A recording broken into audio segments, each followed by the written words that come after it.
Hello and welcome to the New Indian Express. I'm Boski Khanna and today with us is Professor Dr. Dinesh Rao. He is the head of forensic medicines at Oxford Medical College.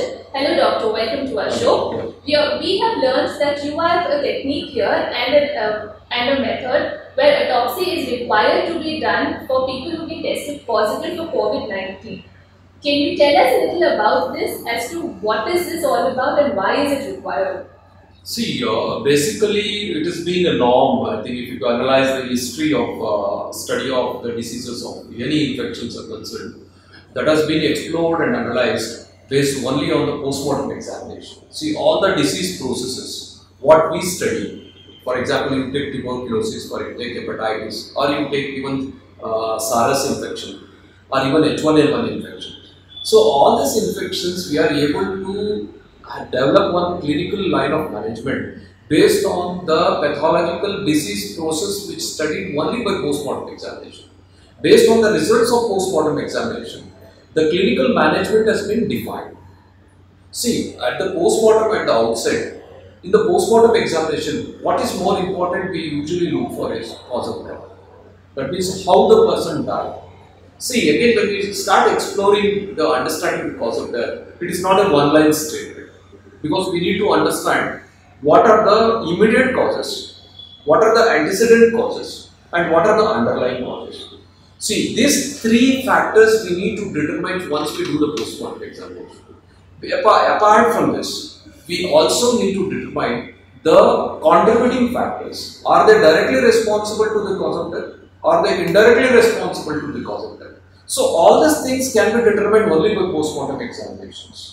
Then only we can understand. For example, what we have are the reports from Italy and US, doctors who have done the postmortems on few of the cases. What we notice is, one set of doctors say it was fulminant myocarditis, so that is one of the immediate causes of death, with the underlying being the COVID-19, and others say it's a disseminated intravascular coagulation.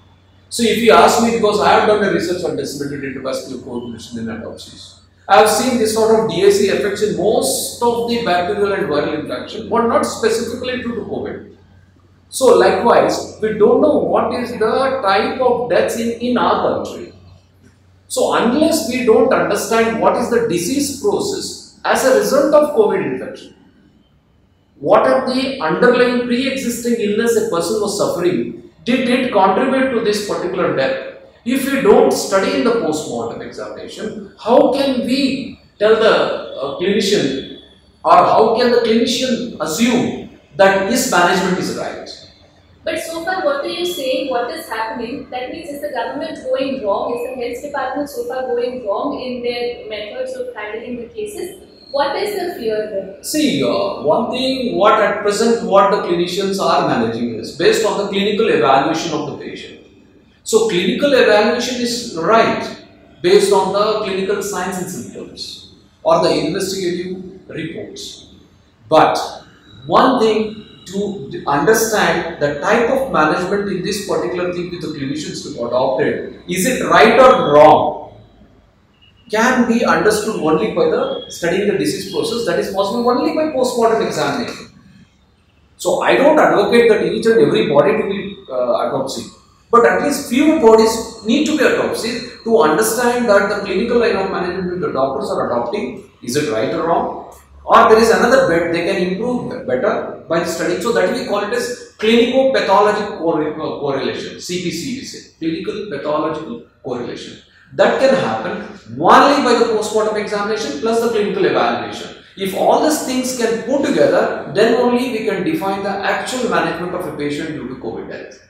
So but if you're saying if this is so necessary, what is the fear among them? What is holding them? Basically, as you know, the type of hype created with the spread of this contagion called COVID-19, and as you know that it is learned, widely circulated reports that many of the doctors have been infected who are handling the COVID patients. So it is quite natural people who want to do the autopsy, they will definitely be scared, because the way they need to handle this COVID deaths. But if you ask me, because I worked in so many countries, so we have handled many of the IRIS cases. So this is, I consider this as one of the high-risk cases. So I don't put extra, what you call, any concerns of fear arising out of COVID-19. But definitely the type of the way this fear being existing in the fraternity, I think that may be the basic reason for the individuals to refuse or the postmortems like this. That is one factor. Another factor is, I think the government has not understood the importance of this postmortems, especially in deaths of this nature, where the study of disease process is very, very important to understand even the epidemiologic basis of the disease, which for COVID it is still yet to be determined. See, like we study the genetic sequences of the viruses, because the strain of the virus, which the COVID-19, which was in China, may not be same in Italy, they may not be same in US, or they may not be same in South India, they may not be same in North India. There may be mutations. How we will come, but it's already well known fact there are 4 to 5 mutations. Exactly. But how do we determine the same mutations are in India based on the genetic sequencing? I am not sure that the virologists have done the genetics system, have they done the genetic sequence or not. I am not aware of that. But one thing I am very aware from my field is concerned, my specialty is concerned, I am very sure the government has to take a decision in this, just because understanding the disease process will help the clinicians managing the patients, number one. At the same time, it can help to study the epidemiologic basis of a disease. Are you willing to do this? Have you spoken to the Yes, that will be. This is a very good. This will be a very good question for me. Actually, you will be surprised. I think on 23rd of March I have given my application.